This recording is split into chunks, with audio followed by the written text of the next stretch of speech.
My name is Lieutenant Nicole Feist. I am a nurse here at the Naval Health Clinic aboard Marine Corps Air Station Cherry Point. All first doses? Yes. Given we are in the pandemic and the COVID vaccine is now available, I've been put in charge of the execution piece. And we're going to keep you for 15 minutes afterwards. Okay. Our job is to coordinate vaccine for the entire base to include all Tricare eligible beneficiaries.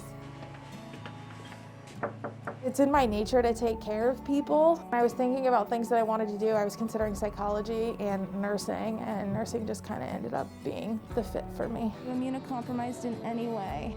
I commissioned in May of 2016, and I worked the inpatient mother, baby, and complicated obstetric ward, stationed at, it used to be called Naval Medical Center Portsmouth. I did a brief stint of training with the 2nd Med Battalion on Greenside with the Marines and learned how to do field nursing, where they would bring in staged patients from their exercises, and we would go through how we would take care of them. I chose military nursing. It was a chance to be a part of something more important and a chance for an adventure.